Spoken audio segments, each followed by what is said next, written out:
Well, hello everyone. Welcome to another live stream with Rabbi podcast. And today I'm joined by Justin Holmes from the Deconstruction Zone, and I'm also joined by Rabbi Tovia Singer. And today we'll be discussing that the Hebrew Bible does not talk about Jesus Christ anywhere in it whatsoever. There's no prophecies about him. There's no hints about him anywhere in the entire thing. And so we're going to be talking about some of these alleged prophecies that Christians think they can find in the Hebrew Bible. We'll just go from there. So before I start asking questions about that, Justin and Tovia Singer, thank you both for joining me today. Thank you. Thanks for having us. Hey, Yeah, thank you both for joining me. So let's start us off with the issue regarding Jeconiah, because this also is going to get us into the genealogies of Matthew and Luke, because they try to make that work. And I'm like, well, Matthew has a genealogy of Jesus and Luke has a genealogy of Jesus, and sometimes they'll say one of them's Mary's, even though they both clearly say it's Joseph. It's both Joseph's genealogy, two very contradictory genealogies. They can't both be true. And in Matthew's genealogy, Jesus has Jeconiah in there, and in Luke's genealogy, Jeconiah is not there. Is it Jeconiah cursed in Jeremiah chapter 22 that his descendants will never rule Israel? That's my reading of it. Oh, Go ahead, absolutely. Rabbi. Yeah, absolutely. Jeconiah was like the Jewish Caligula in every way. Only thing is, Caligula lasted longer than he did. And the curse from Jeremiah 22, verse 30, is that none of his descendants would ever sit on the throne again. And just to make the point of how serious this was, he was carried off to Babylon, and his heir, which means the next person who was king after him, was not his son, but rather his uncle. So by having his uncle as the next king, it accomplished two things. His descendants no longer sat on the throne of David as promised in Jeremiah, but yet his uncle, of course, his paternal uncle, is a direct descendant of David and Solomon. Whoever wrote the book of Matthew, believe it or not, was keenly aware of this. Luke avoids this because Luke's genealogy goes through Nathan, the different son of David. But it's very striking that Matthew's genealogy, although we are promised in Matthew chapter 1, verse 17, that there are 3 sets of 14 generations, totaling 42 generations from Abraham until Jesus. As it turns out, 5 of them are removed. And 1 extra one is removed. So if you count all the generations, somebody removed 1 extra one, but they actually removed the father of Jeconiah rather than Jeconiah. And that's a mistake when trying to corrupt the text. And that's why, so Jeconiah in Hebrew is Yehoiachin, and Jeconiah's father is Yehoiakim. They're virtually identical. So although after we're given the pile of names from Abraham all the way to Jesus, there are, and then in verse 17 we're told, aha, we have 3 sets of 14, because David's name in Gematria adds up to 14, Daled Vav Daled 464. So it was a novel approach. Someone removed what he thought was an accursed name. Luke doesn't have this problem because Luke goes through the wrong son, goes through Nathan rather than Solomon. So it really is quite strange. But verse 11 of Matthew 1 has Jeconiah there, strikingly. So it's sort of a blunder, and therefore it's a cursed genealogy. And therefore, if this is in fact the genealogy of Jesus, then it not only doesn't demonstrate that Jesus is the Messiah, which Matthew sets out in the opening passage, but demonstrates that he can't possibly be the Messiah because he comes from a Christian genealogy. I remember years ago debating a fellow in New York, a Christian minister, and he replied in a debate, that's why you need the virgin birth. And Josh McDowell, in his famous book, Evidence That Demands a Verdict, says the same thing. His reply is, that's why Jesus had to be born of a virgin in order to escape, to dodge this awkward problem. So, and because he's born to a virgin, so he's not really a descendant of Jaconia. And I then asked him, so then why then did Matthew provide this genealogy if it's not Jesus' genealogy? And his reply was, I don't know. And that's how the debate ended. I mean, why give it then? If the virgin birth is rescuing you, then of course we all know that the genealogies in both Luke 3 and Matthew 1 are the putative genealogies of Joseph rather than of Jesus, so they're not relevant in any case. And I'm familiar with the apologist response to these, and they're not good responses, but it's worthwhile to bring them up, or else they're going to be in your comment section after the video, which is that, well, everyone knows that Zerubbabel was a leader within Israel after the exilic period, but they actually fails the test because it says in Jeremiah 22:30, none of his offspring shall succeed in sitting on the throne of David and ruling again in Judah. And Zerubbabel was a governor, but he was never on a throne. He was never a king. He was never anointed as a king, as far as I'm aware, was he? No, and that really is that's brilliant. Exactly. So, right, Zerubbabel is a governor, exactly. And he's spoken of very highly in the book of Haggai. Like, I placed my signet ring on him.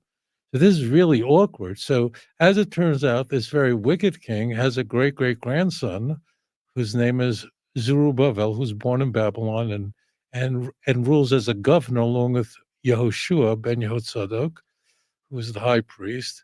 But he can't become king because of the curse, precisely. Exactly. Right. And you touched on it before, but the fact that the lineage goes through Nathan in the book of Luke is a little bit problematic because we've got a couple of declarations in the Old Testament basically saying that it's going to go through Solomon. So First Chronicles 22:9-10 says, behold, a son shall be born to you, who shall be a man of rest, and I will give him rest from all of his enemies all around. His name shall be Solomon, for I will give peace and quietness to Israel in his days. He shall build a house for my name, and he shall be my son. I will be his father. I will establish the throne of his kingdom over Israel forever. There's no promise to Nathan. It's always through Solomon. Right. And same thing in 2 Samuel chapter 7, verse 12-16. It's possible, like, why would Luke take such an awkward genealogy? And it's possible that Luke is more careful than Matthew. And I can give many examples where Matthew blunders and Luke avoids the fulfillment citations as well, that Luke took that direction because he wanted to avoid the cursed genealogy. It's quite right. That was my assumption as well, yeah. Yeah. Yeah, that's what it looks like to me as well. Because it would seem like the apologetic excuse or implied excuse might be, well, Jesus spiritually is the son of David. He's not really the son. But Right. well, then by that logic, then Jeconiah's the curse upon Jeconiah would have to apply spiritually to Jesus. So There's how do you dodge another that? there's another response. There's another response as well. And that is the Talmud. So there is an opinion in the Talmud that Jeconiah, he's carried off to Babylon. He's in a prison, in a dungeon, and he repents in prison. His wife is brought to him. She's unclean. He doesn't sleep with her and repents. And that God actually forgave him in exile. And the Talmud's point is to say, you see that a person could atone for their sins even in exile. So there is that opinion that no doubt missionaries will use. You have to be careful with this. If a missionary ever raises that issue, they would have hoped that they never opened their mouth because they created an even bigger problem.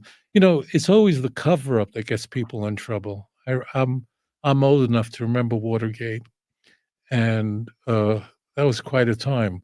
And it was the cover up.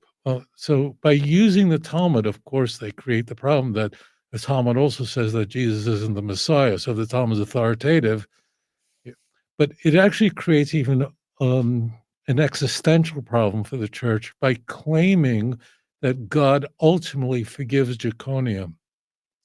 Because if God forgave Jeconia while he's in exile, as the story goes, he was lowered into prison. His wife was put there. She wasn't clean. Jeconia repents in exile, and God forgave him. If that's in fact the case, that demonstrates that God will forgive someone without the shedding of blood, without a sacrifice. And then you don't need Jesus anymore. So that literally upends the entire base of the Pauline Christology. In Christian theology, no one's effort, no one's repentance, no one's initiative, no one's works could adequately atone for sins. You need blood, and without the shedding of blood, there's no atonement. Hebrews 9:22. So if we just steelman that and say, okay, we're going with the Talmud on this opinion, you actually have created a bigger and more existential problem, because now Jeconia is actually forgiven in exile for his sins without any sacrifice. And if Jeconia could be forgiven, and he was a really horrible fellow, well, he could surely forgive you without Jesus. And now I want to ask about Genesis 14:18-20, because some of them will claim that this is foretelling the Last Supper. When and it says, and Melchizedek, king of Salem, brought forth bread and wine, and he was the priest of the Most High God, and he blessed him and said, "Blessed be Abram of the Most High God, possessor of heaven and earth, and blessed be the Most High God, which hath delivered thine enemies into thy hand." And they'll correlate it to the Last Supper in the Gospels or to 1 Corinthians 11:23-26. Like, oh, you see, it's talking about the Last Supper. I don't know. I think Jason and I both want to jump on this. And yeah, no, bread and wine is important. That's the only thing about the Eucharist that they get right. And you're quite right. The earliest record of the Eucharist is in 1 Corinthians 11, like the only time Paul actually quotes Jesus. And in all four Gospels, John is going to shove the Eucharist outside of the Passover Seder because he dates the crucifixion differently. But the only thing they have in common is that there's wine and bread. That's it. There's nothing else that they share in common. Wine and bread are very important in Judaism, and every Sabbath and Jewish holiday, we bless, sanctify the Sabbath over a glass of wine and over a challah, over bread, because after all, the grape is unique in that it has value only in the Jews, only the grape. The grapevines have no value at all. There's nothing you can do with it. Same thing with wheat. The only thing that's valuable is the actual kernel of wheat, and the chaff is thrown away. The only purpose of Abraham, the only purpose of the Jewish people, the only purpose in biblical thought that we have is to serve God, and therefore everything else doesn't matter. In contrast to an olive tree or a fig tree or a pomegranate tree, the wood is actually very valuable, but not so for the fig tree. So that's why this is all over the place. So if you want to see shapes and shadows, go chase ghosts all you want to. But look carefully at the promise of Genesis 14. Abraham, context, has just rescued his nephew Lot. Lot wasn't the perfect person, but he rescued him, defeated 4 kings, and did not take booty, which he would have been entitled to. And therefore, Melchizedek in Jewish tradition, that's a formal name. It's not his personal name. That's means a righteous king, passes the torch to Abraham. And what is the blessing? Well, look, if you're going to read Genesis 14, now this, of course, those who have even perfunctory knowledge of the epistles of the New Testament, of course, the author of the epistles of the Hebrews makes a big deal out of this, that Jesus was a priest according to Melchizedek. That's, of course, the context. If you don't know, Hebrews 5, 6, 7, then none of this is going to make any sense to you at all. So that's what the author of Hebrews is saying here, that Jesus is not a priest, a Levitical priest. I am, incidentally. Rather, he's a priest according to Melchizedek. But if we go, all right, well, let's look at the subject. Let's look at what the context is. Well, the promise is that you will be victorious over your enemies, and your enemies will be your footstool. Same thing in Psalm 110. Now, if this is in fact a sign of the Messiah, let's just concede it all to make a point that there could be no greater proof that Jesus couldn't possibly be the Messiah, because Jesus, unlike he didn't not only didn't he survive a long life, but he was crushed like a gnat by his enemies and defeated no one. So this now I would never use this. That's it's all silly. What they're looking for is just bread and wine, and Hebrews makes the correlation. But if you look to the blessings as Genesis 14 ends, you've got more problems. This is always the cover up. Then you've got more problems because the blessing is that you will defeat your enemies. So this doesn't work at all. I think it's kind of a dishonest take in Genesis 14 too, because like the two most common things in the ancient Near East would have been bread and wine. That was your common drink and your common food. In fact, the word for food in Hebrew is the same word for bread. Lechem just means bread. So like the idea that there was bread and wine in the offering isn't actually significant. That'd be like saying in the modern age that there was something significant that somebody 200 years ago drank coffee. Yeah, cool. We drink coffee today. It's not a prophecy. It doesn't become a prophecy just because there are two words on a page that look similar to something that happened later. And also, it's kind of irrelevant because bread and wine were still widely available in Jesus' time period. It was still the mainstay of all meals. So the fact that the two most common foods in the ancient world were still common, 1,000 years later, doesn't make it a prophecy. This is as silly as saying like, in the end times there will be wars and earthquakes. Cool. There's always been wars and earthquakes. This is not special. Right. It's not unique. Right. And I love what Jason just said, and I just want to build on it. We can actually take it further. Look at Luke 22:19 and 20. So that's the Eucharist in the third gospel. Actually a corrupted text, but we'll set that aside. We'll steel man this, as I always say. It says that this is to forgive your sins. So the context of the Eucharist is by eating the body and drinking the blood. We'll just ignore, the Roman Catholic take on it or the Calvin take and everything in between. Doesn't make a difference. That this is given for your sins. That's the context of the Eucharist. Again, look at Luke 22:19 and 20.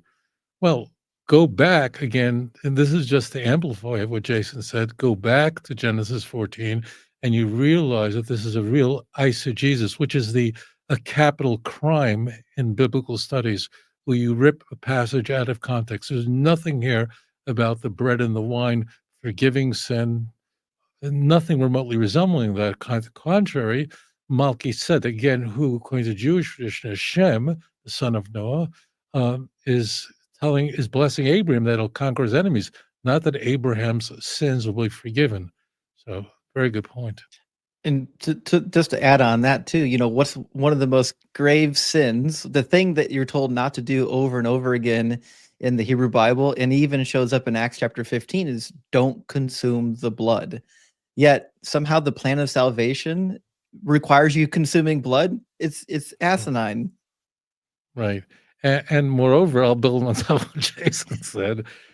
I don't know. I assume there are a lot of Americans watching us. I don't know who you voted for on election day, if you voted blue or red, but I would imagine that whatever your view on the criminal justice system, for example, if you think the most heinous crime should be punished by capital punishment or not, I don't know what you, the viewer, believe, but I'm sure you want to be certain that the people who are incarcerated are in fact guilty, and you want the innocent people to be exonerated.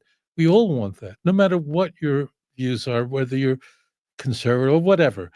Well, here we have, just to build on this, another problem, and that is the Bible says explicitly, repeatedly, God doesn't want human sacrifices, and the innocent cannot die for the sins of the wicked.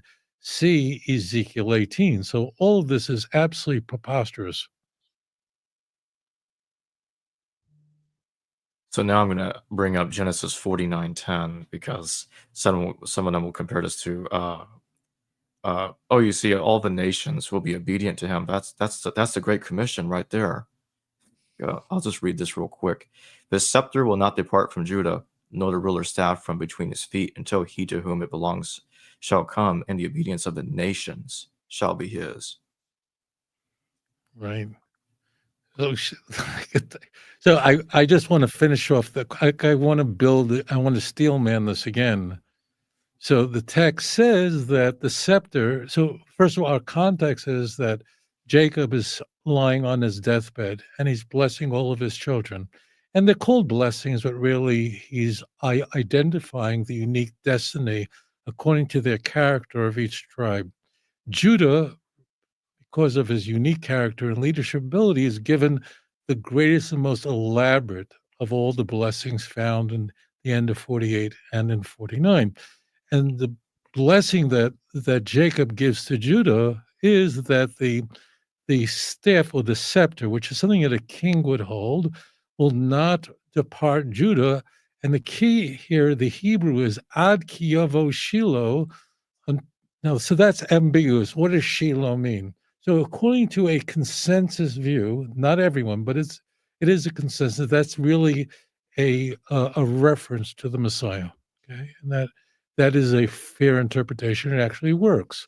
So, and this goes back to what Jason said earlier, that there's a Davidic covenant that will emerge later on, 2 Samuel 7. And that is that once the kingdom will be in the house of David, so then it would always be there. Now, I want to just make this argument as the most sophisticated missionary would.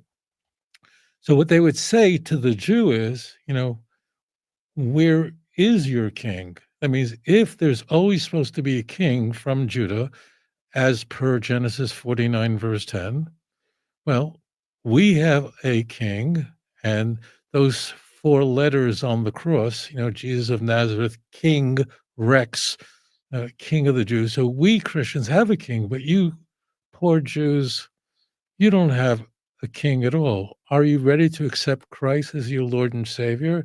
Because after all, there must always be a king. So this is very important to understand how this weapon is marshaled, how it's used. They're interpreting this to mean that there always is supposed to be a king. And by the fact that the Jews have no king, which we do not, we haven't had a king since Zerubbabel, that's 2,500 years ago, at the destruction of the first temple. So that demonstrates that Judaism must be a defective religion. I just want to make that clear, okay? Now, the argument from the Jewish argument, our response to that is, actually, you're not reading the text correctly. The text is not to be understood that there would always be a king in place, but rather whenever there was a legitimate king, once David is anointed, his father-in-law was obviously not from Judah, but once David is anointed by Samuel, there can never be a legitimate king over the children of Israel unless he was a great-grandson of Judah, and as you heard, David and Solomon, okay? But there could be pauses, and during those pauses, there's just no king, okay? So I want to just lay this out for the viewer so there's no ambiguity of exactly what the Christian view of this passage is and the Jewish response. The Jewish response is, yes, this is referring to the Messiah, but it doesn't mean there would always be a king, that you're reading it incorrectly, but rather whenever there was a legitimate king. Now, we had illegitimate kings. For example, we had the Maccabees, who were actually priests, and they were punished for assuming a role that was illicit to them.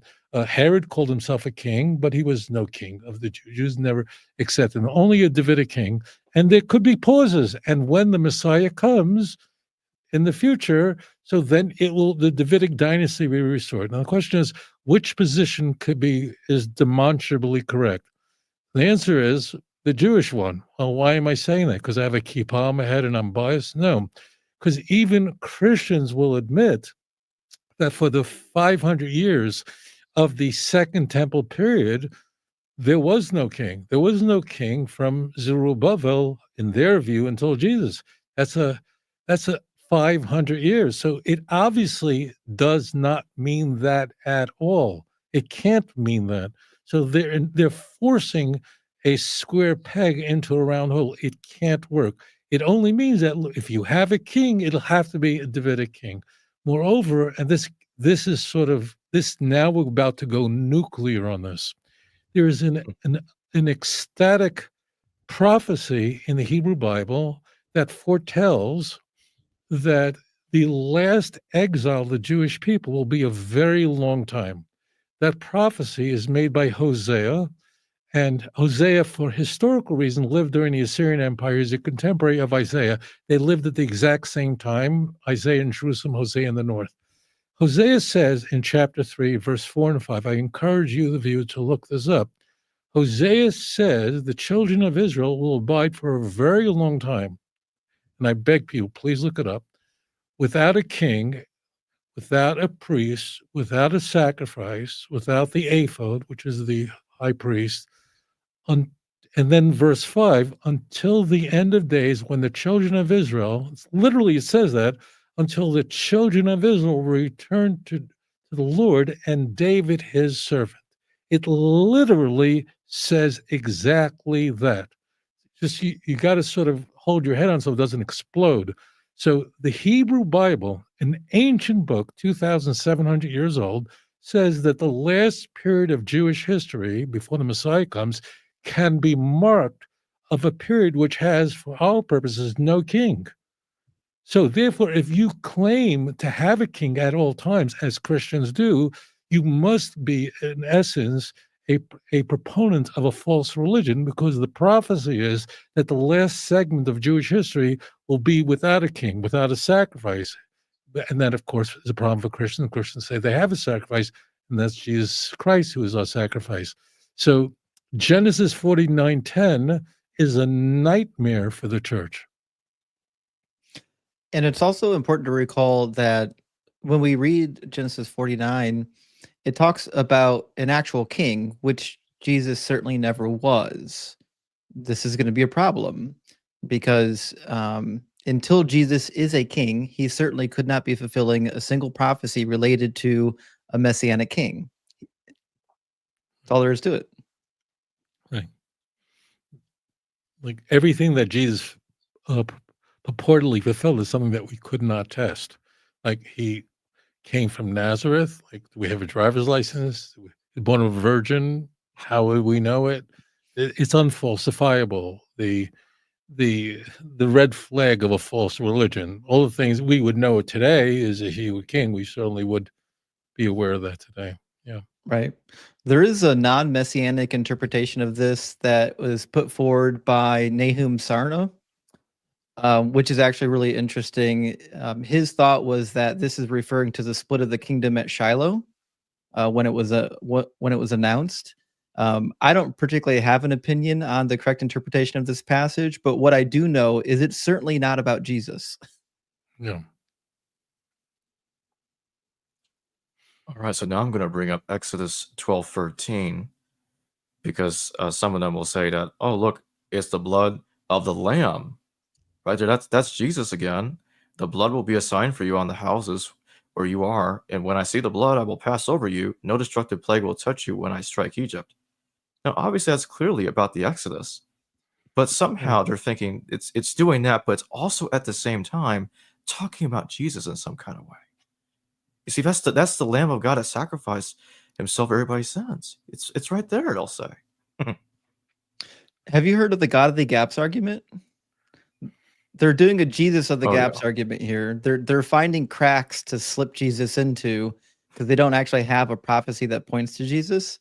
And I think this is one of the most atrocious ones. It gets repeated in the latter chapters of John. I think John chapter 19 refers to this. But this is not a prophecy. This is instruction for the Passover. If we take the latitude and start saying anything in the Old Testament is now a prophecy because there are similar sounding words, then I got a bridge to tell you. I've fulfilled hundreds of prophecies as long as you ignore the context, as long as you ignore the genre, and as long as you don't actually care what the Hebrew text is saying to you. Right. I if you, the viewer, are a Christian or have ever been a Christian, you'll you'll recognize what I'm saying immediately. This is not the Christian claim. The claim of the church is that there are hundreds of explicit prophecies in what they call the Old Testament that clearly demonstrate that Jesus is the Messiah. I think it's very important to bear in mind what the claim is, or else we start running down rabbit holes and we find ourselves confused. We have to really keep our eye on the ball. The claim of the church is, and I'm really steel manning this because every Christian and former Christian knows I'm not mischaracterizing the claim of the church. They have lists of these prophecies, and the claim is, I can prove to you from your Hebrew Bible that Jesus is the Messiah. This goes, exactly to what Jason just said. When we then say, okay, let's excavate the Hebrew Bible and look if we have this evidence that you're claiming. And what we find is, because it's a fantastic claim to claim that Jesus is the Messiah, we would like to have fantastic evidence, which they say they have. And then when we examine the evidence, we don't even find mediocre evidence. We find promiscuous evidence and bogus evidence. We find shadows and ghosts, and we're supposed to sort of just run after them. So let's keep our eye on the ball. The church is claiming that we have proof in the Hebrew Bible, explicit, that Jesus is the Messiah, and all we're doing is, please give us your best shot. And then what we'll offer it up is Exodus 12. Really? That's it? I mean, Lamb of God? Well, that's a Joannian for sure. But we're pray tell, where in this chapter do we find anything about the Messiah? It's not there. And I'll also bring up Leviticus 17:11 because it'll say, look at the atonement for your souls, for it is the blood that makes atonement for your soul. See, there it is right there. Jesus' atonement is talking about it. Right. I think we're all looking. There's so much there. There's so much. There's so much there. We could be all night. I hope you paid your electric bill, or else this thing is going to go out. Leviticus 7. Go ahead. Go ahead. Go ahead. Leviticus 17:11 is in the context of prohibition of eating blood. That's all. And right. Look, the first word of Leviticus 17:11 is key, because, okay, so whatever, or in an English translation, I go, therefore, or whatever. So Leviticus 17:11, I don't care what Bible you're using, you should look at the Hebrew. It's explaining the verse that introduces it. The verse that introduces it is telling us that there is a prohibition of eating blood. You're never, ever allowed to eat blood. And the person who eats blood, they'll be cut off from their people. You must bury, the blood has to be actually buried under the ground, which we do to this day in the slaughter process. And the Torah then tells us the reason why you can't eat blood is because the blood can only be used for one purpose, and that is when making an atonement in a sin sacrifice. So the text in Leviticus 17:11, which Hebrews 9:22 misquotes, Hebrews 9:22 says that without the shedding of blood, there's no atonement. Leviticus 17:11 doesn't say that. It just said that it is the blood, meaning of all the parts of the animal that's slaughtered, it is the blood that's used in a 4-part ceremony of slaughtering, collecting, carrying, and sprinkling blood. It is the blood that makes atonement rather than something else. It doesn't say that without the shedding of blood, there's no atonement. So this is really quite silly. I beg people, read a passage in context. I see Jesus, you will have no clue what's going on in the Bible. Right. And to add to that, look at what the passage says. It's a prohibition, as Rabbi said, against consuming the blood. But the message of Jesus is that you must consume the blood. John chapter 6 says you must consume his body and blood, which is a direct contradiction of this, which means Leviticus 17 could not be pointing to Jesus because they contradict each other. And this comes directly after Leviticus 16, the Day of Atonement. And how long does Leviticus 16 say the Day of Atonement is for? It is forever. This is a statute for all of your generations moving forward. It's not going to be replaced by a different sacrifice. It's not going to be replaced by a better sacrifice, according to the book of Hebrews. It's a perpetual statute for all of your generations. So again, the New Testament is taking things out of context and hoping you're not going to go back and read. They're hoping you're not going to go back and actually get a better understanding of the text. And Hebrews chapter 9:22 again gets it wrong on every step. Leviticus 5 verse 11 says, if this is one of the sin sacrifices, if you cannot afford 2 turtle doves or 2 pigeons, you will bring as your offering for sin that you have committed 1/10 of an ephah of fine flour for a purification offering, so on and so forth. There's all kinds of instances in the Old Testament, in the Hebrew Bible, where you're going to find forgiveness of your sins without the shedding of blood. You don't have to kill an innocent human being to be forgiven. Yeah. To add to that, the book of Jonah is quoted frequently by the New Testament, most famously in Matthew 12, for a number of reasons, actually. The book of Jonah is a very striking work, and clearly every Jew hears it read aloud in the synagogue on Yom Kippur. What's the core message of the book of Jonah? That a people, the people of the city of Nineveh, of wicked people, were forgiven by God because they repented, and God forgave them, Jonah chapter 3, verse 10. Isn't it striking that the book of Jonah is quoted, as I said, frequently in the Christian Bible? Now, the Christian Bible, we are told, is a book about sin and atonement, yet every single time the book of Jonah is quoted, it's quoted for every reason but sin and atonement. It's the sign of the whale, 3 days and 3 nights. It's a testimony against this generation. After all, you have someone greater with you now, and that's me, both of them in Matthew chapter 12. But what about that, as you heard Jason just say, what about that God can forgive you with no sacrifice? No, that won't work with Pauline theology. So we're going to ignore the core feature of the book of Jonah. How sad. The next one I'm going to bring up is Numbers 9:12. So I'll talk about don't break any of its bones. So I'll just read the whole thing. They must not leave any of it till morning or break any of its bones. When they celebrate the Passover, they must follow all the regulations. I'll say, hey, doesn't that what happened in John 19:31-36? There's none of the bones were broken. See, there it is. Yeah. Right. So again, it's really important to get that. I want Jason and I are going to attack this in a moment, but I need you, the viewer, to understand what the claim of the church is.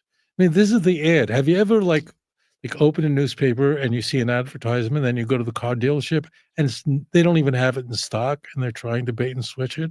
Okay, that would really offend you. That would really waste a lot of your precious time. We don't want false advertising. So please, this is going to come up a lot. The claim is that, there are clear prophecies in the Hebrew Bible, 365 of them, that all point to Jesus, that are clear evidence that Jesus is the Messiah. And this, of course, this is not even mediocre evidence. This is nothing, as Jason said. It bears no resemblance. All right, the story in John 19 is unique, is Joannian.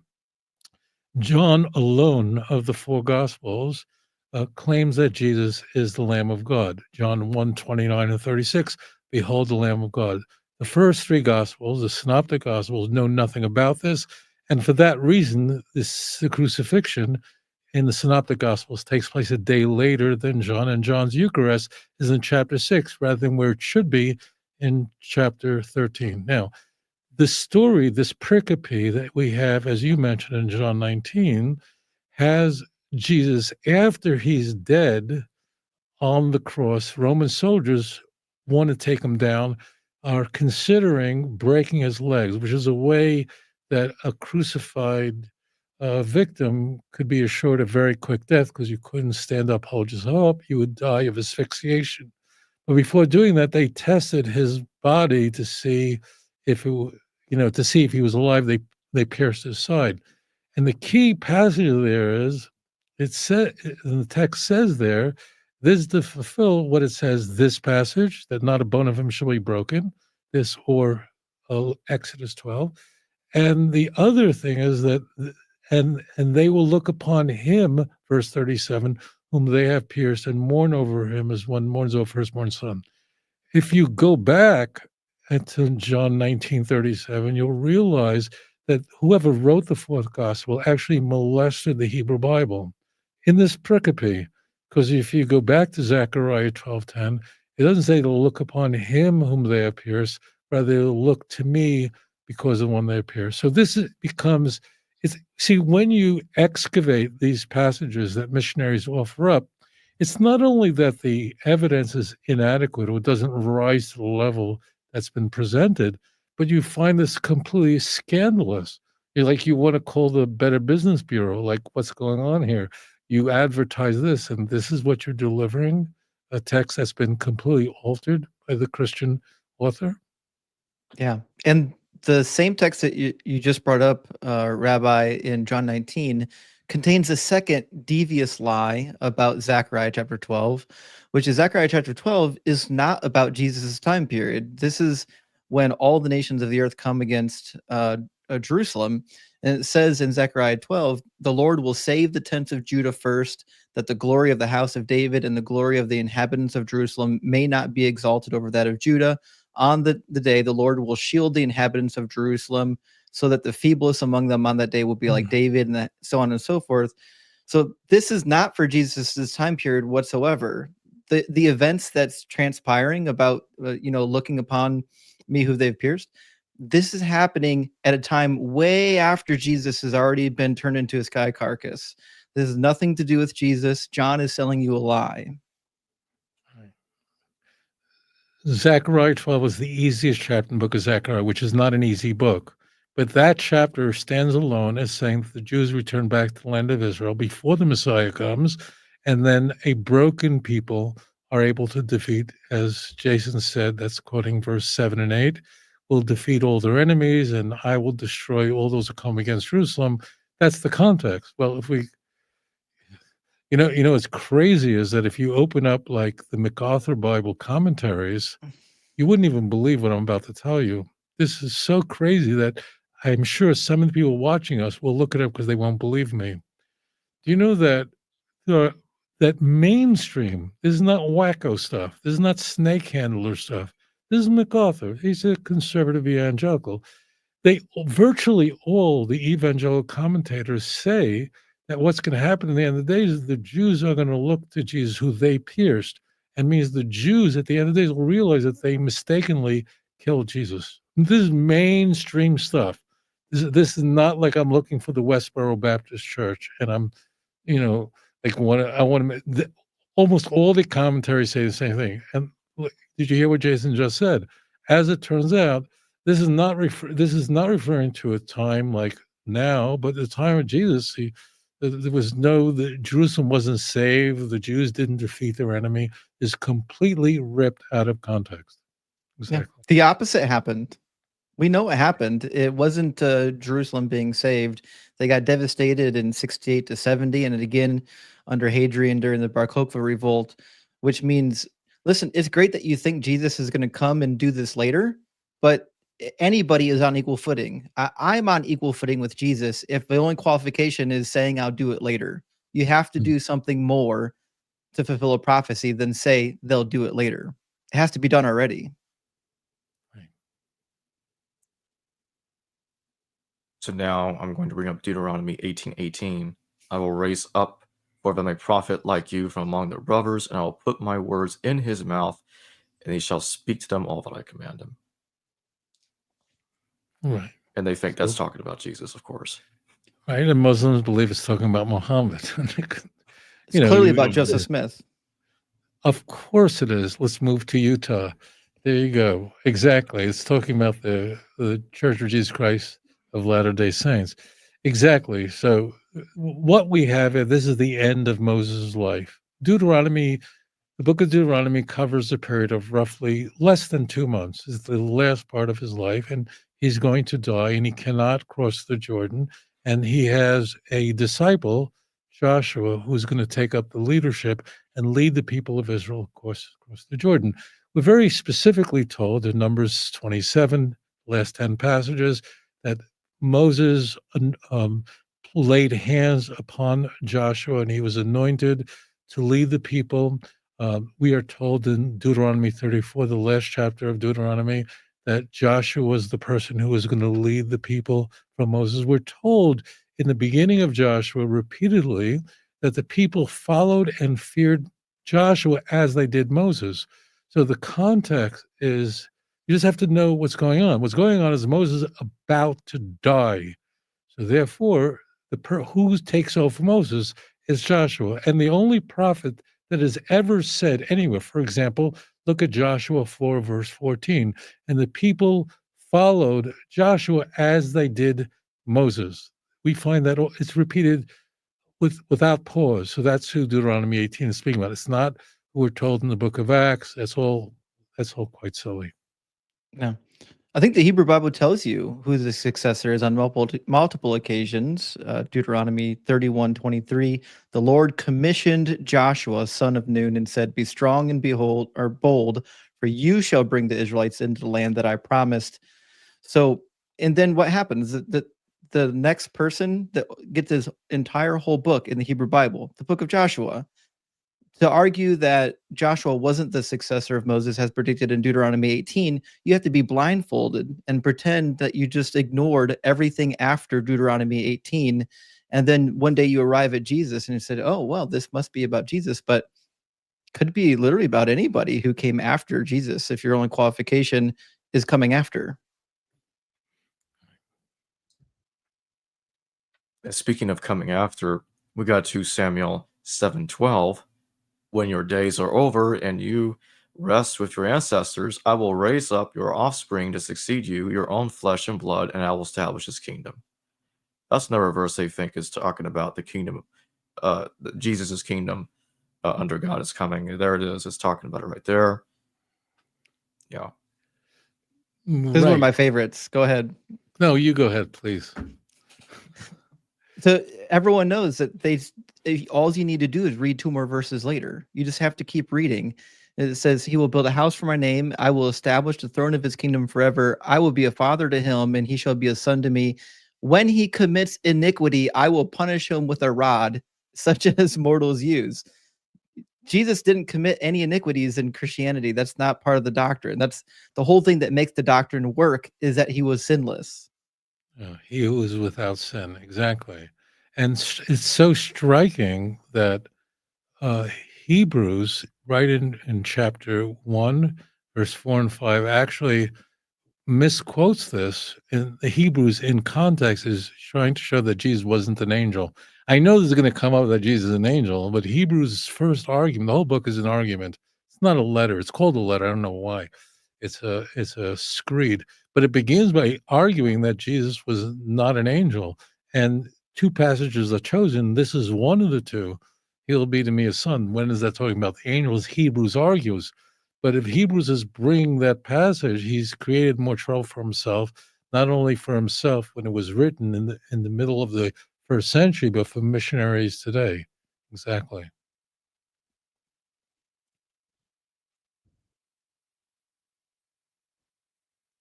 So now I'm going to shift to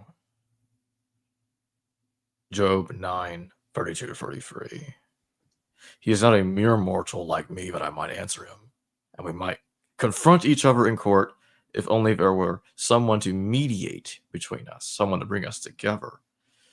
So they think Jesus is the mediator. This is talking about Jesus, who will be the mediator between God and man, kind of like we see in the Gospel of John. Well, what's the point? That's what I wonder. This is, I mean, here we have in view conversations between Job and his companions, and they're each trying to figure out Job's pitiful predicament. So they're all going to try to come up with explanations for suffering. That's all that's happening here. His buddies, his companions, don't do well on this. So this doesn't prove anything. This is not like prophecy. These are people coming up with all sorts of bad ideas. The bad ideas don't end here and don't begin here. His wife, Job's wife, a complete moron, tells Job to, why don't you just curse God and die like a man? I'm kidding. So you can't bring these passages of people who are trying to figure out. That's the whole book of Job. The whole book of Job is about why is this suffering, and what people think why they're suffering. And this is not like the Ten Commandments. So you can't bring these passages as a proof of anything, because this is part of the Ketuvim. This is for us to reflect on the bad ideas people have about the state of suffering and why do good people suffer. And then ultimately, at the very end of it all, Job succeeds. I mean, how mind-blowing is it that people would ever quote the book of Job, a man who is righteous, which in Christian theology is impossible, Romans 3, who endures enormous suffering and vicissitudes, loses everything, family and wealth. He never curses God, and ultimately everything is restored to him. No matter whether you see this as a metaphor or a historical work, the book is there to tell you that there's ultimately a reason for suffering, and don't listen to the people around you, and ultimately don't curse God at the end. If Job in fact succeeded, which he does in the book of Job, which means he cursed the womb in which he was conceived, he wished he was never born, but he ultimately comes out victorious in the end, which in Christian theology is impossible. Why not see that? Like, why like the thorn in your own eye? I mean, like, just see the thorn in your own eye, then, rather than the big picture of Job is, if Job is true, then Christianity is false. That means a person can succeed by his own initiative despite vicissitudes. Right. And Jacob, the translation that you quoted from makes it almost sound as though like Job is suggesting there needs to be a mediator. Like he's lamenting the fact that he can't really stand on his own in God's courtroom, and that there needs to be a mediator. But if you read the rest of the book of Job, it's clear that he does actually dialogue with God himself. He doesn't need a mediator. Nobody came and stood between Job and the Lord when they dialogued. So this is like a poetic section of the book of Job where he's just crying out in his anguish, trying to figure out what is happening. Why am I in this place of torment? But if you look at the actual arc of the book of Job, it's clear that this statement doesn't hold up in the book of Job or any of the rest of the Hebrew Bible. This idea that you need someone between God and man isn't in the Hebrew Bible. In fact, the whole Hebrew Bible is God interacting with mankind, saying, he's going to be among you. He's going to be your God. You'll be his people. Never once does he say there's going to need to be a mediator. Exactly.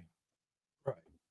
That is another translation, and this one's from the Revised Standard Version, because I think the one I quoted was the NIV. I didn't mean to quote that one, but this it one sounded like an NIV. He is not a man as I am, that I might answer him, that we should come to trial together. There is no umpire between us who might lay his hand upon both of us, upon us both. That's what it says. Yeah, I know they changed the translation. That they'll change it. That's kind of why I brought that up, because like they'll change it on purpose to make it sound even more like something they wanted it to say. You see this happen in the King James as well. And in a way, you see it happen even when the Gospels were composed, when they're quoting, like we could bring up something that we've brought up so many times in the past, when Matthew quotes Isaiah about, and he will be, and the virgin will conceive. And so it's quoting a butchered translation of Isaiah. So either Matthew's screwing it up or himself, or he's quoting the Septuagint and getting it from that, because the Septuagint mistranslates Isaiah. A lot. Yeah. In fact, the most popular English translation of the Septuagint, I mean, among normal folk, is typically the Breton Septuagint in English. And Sir Lancelot Breton himself said of all the books that were translated from Hebrew into Greek for the Septuagint, the book of Isaiah was the sloppiest. So this idea that now this is the hallmark of Christian theology, a sloppy translation of a Hebrew text, to me is disturbing. Right. And for the viewers who don't understand the importance of what Justin just said, bear in mind the original Septuagint was just the 5 books of Moses, not Isaiah. You're not going to hear that in Sunday school, but you'll hear that here. The Septuagint is never mentioned in the Christian Bible. It became a cottage industry for people to translate the Bible into the Greek language. Greek was the lingua franca, so it's understandable. But ultimately, the Septuagint we have today comes to us from origin. So the Septuagint is not mentioned in the New Testament, and Matthew is corrupting the text very deliberately in order to make it appear Christological. And the Septuagint is then fashion forged to support these corruptions. So therefore, it can be said that it's like saying when ants gather, it causes humans to have picnics. Okay? No. So the Septuagint says Parthenos because Matthew first changed the text, and then Greek translations were created in order to support Matthew's mistranslation, not the other way around. It's also true that even during the period in which it could or would have been translated into Greek, it's pretty clear that the word Parthenos wasn't always referring to a virgin. In fact, if you read the works of Homer in Greek and even Genesis 34 in the Greek Septuagint, you find Parthenos being used of non-virgins. And this should be common. Most Christian academia already knows this to be the case. Matthew didn't know it, but even just get a free copy of the Thayer's Greek lexicon. It's an older one. It's kind of out of date now, but it's still decent. And they'll tell you, they write in the entry for Parthenos, they'll tell you there's a couple works outside of the Bible where Parthenos is used of somebody who clearly is already married and no longer a virgin.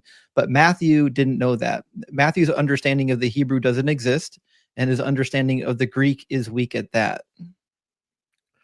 I can add a nuclear bomb to all this if you like. This is something very intriguing. The most famous Hebrew translation of the New Testament was created by Franz Delitzsch, who really was perhaps the greatest Christian Hebraist of the 19th century. Really quite the genius. And he translated the entire New Testament to Hebrew. And although there were other subsequent attempts at this task, not everyone, but almost everyone still uses, he's the famous Kyle and Delitzsch. I mean, he really was a superstar in the Christian world. Well, if you open up, this is so intriguing. If you open up and he was a very devout Christian. If you open up Delitzsch's translation, Hebrew translation of the New Testament, I'm not kidding, it's online. On Luke 1:27, where it says that with Jesus' birth is being foretold to a woman who was the wife of Joseph, who was a virgin. If you look up his translation, so this is Franz Delitzsch, who was a fundamentalist Christian. I don't mean that in a bad way. He was just a fundamentalist Christian, and he was an exquisite Hebraist. I mean, his translation is exceptional. It says El Besula Moirashel Ish. It means Franz Delitzsch, when he translated Luke 1:27 into Hebrew, he didn't use the word Alma, he used the word Besula. He does. Look it up for yourself. Isn't that insane? It's great. I'm glad you mentioned that. Actually, I'll have to add that into my repertoire. I knew that would go into your arsenal. I have one of his editions right here, actually. Yeah, open it up. It's mind-blowing. I had this thought walking on the streets of Jerusalem. I was walking home from the old city, and I thought to myself, so Delitzsch was a genius. It was absolutely Hebraist, the number one. His commentary on the Hebrew Bible, the Kyle and Delitzsch, every scholar who wants to know that's it. That is the work. And it's still published, still in print, which tells you a lot. This is 19th century. So he does. So I knew for sure that in Matthew 1:23, he's going to translate the word Alma as he's going to translate the word virgin as Alma. Of course, he would back translate it that way because he has to stay consistent with Matthew. But my question was, walking the Jaffa Road, I thought to myself, I wonder how he translates Luke 1:27. So I get home, open it up, and there it is. Delish admits that the proper word to use for virgin is basula, right there. Case closed. Goodbye.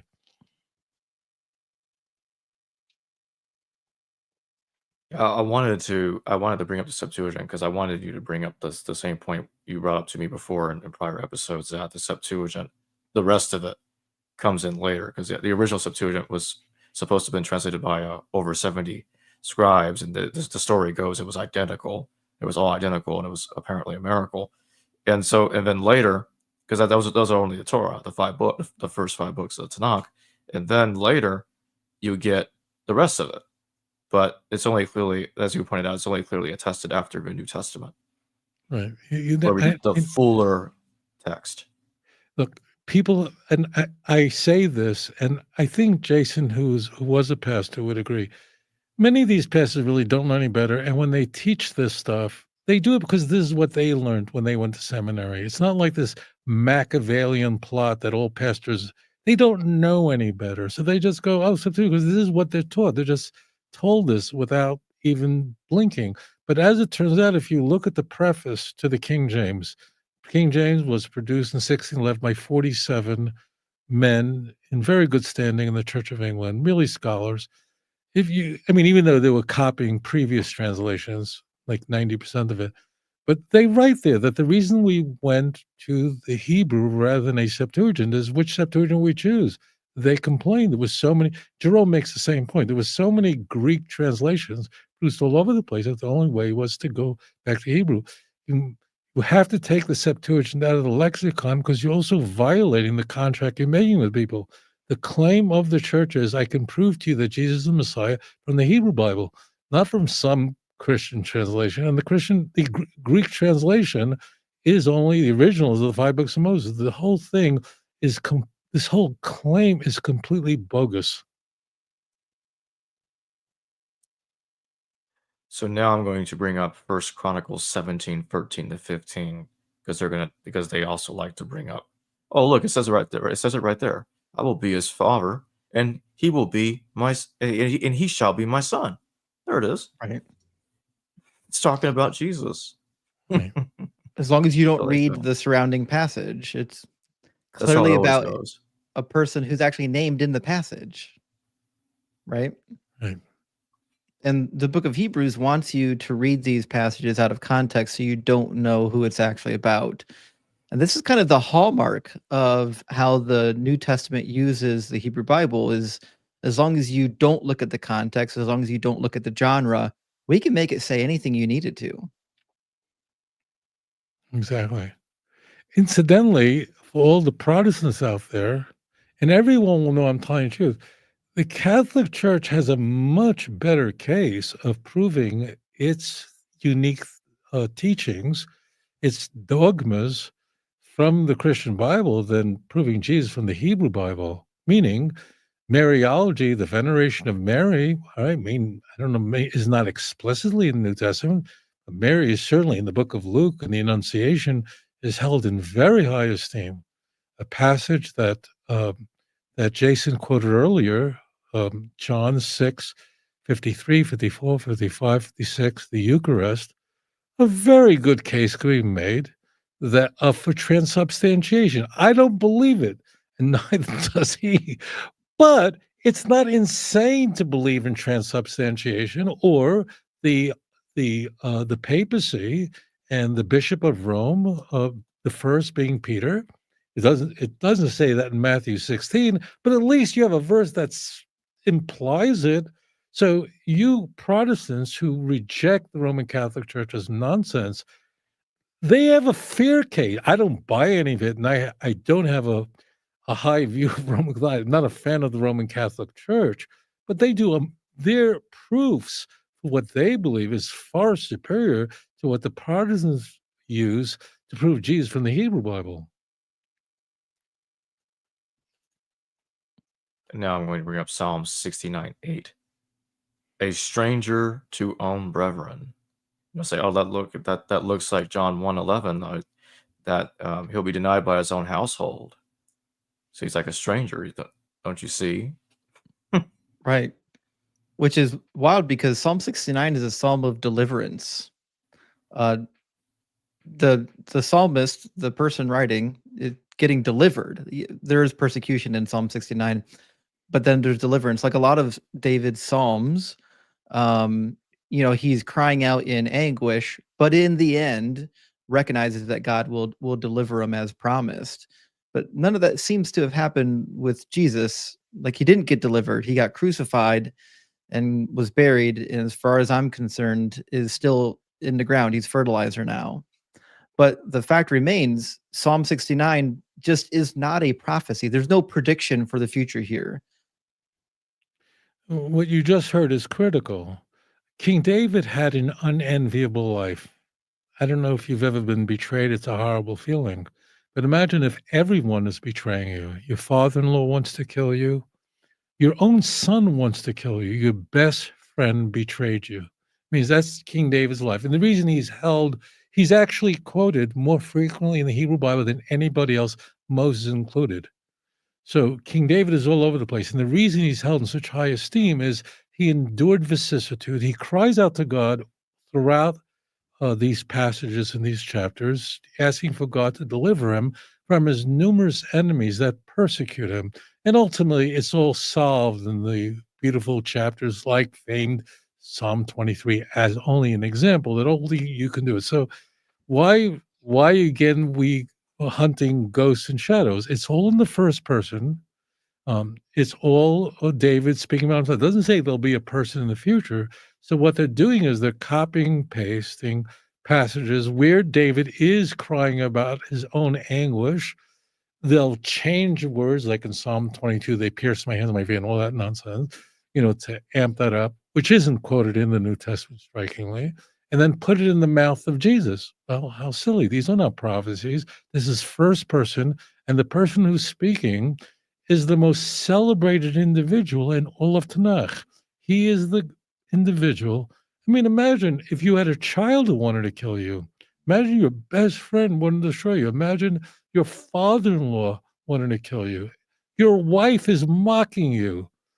Imagine all that. That's what it's very easy to say, you know what, God, I'm done with you. I'm finished with you. I'm not interested. My life is too brutal. What makes King David in Judaism, he's called a tzaddik, like Joseph. Despite that, he didn't give up on his faith. That's the whole point. So by copying and pasting this into the mouth of Jesus, you've shattered the original beautiful message. Right. And there's another out of context quote that shows up in the Gospels from Psalm 69 where it says, "They gave me poison for food, and for my thirst, they gave me vinegar to drink."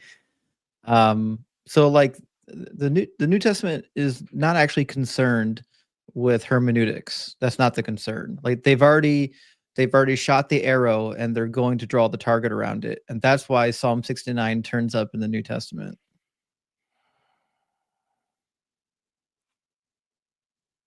So now I'm going to bring up Psalm 22:16. They pierced my hands and my feet,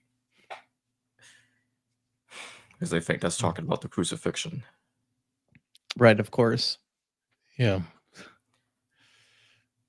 I mean, this relies on which I alluded to earlier, this relies on a deliberate mistranslation.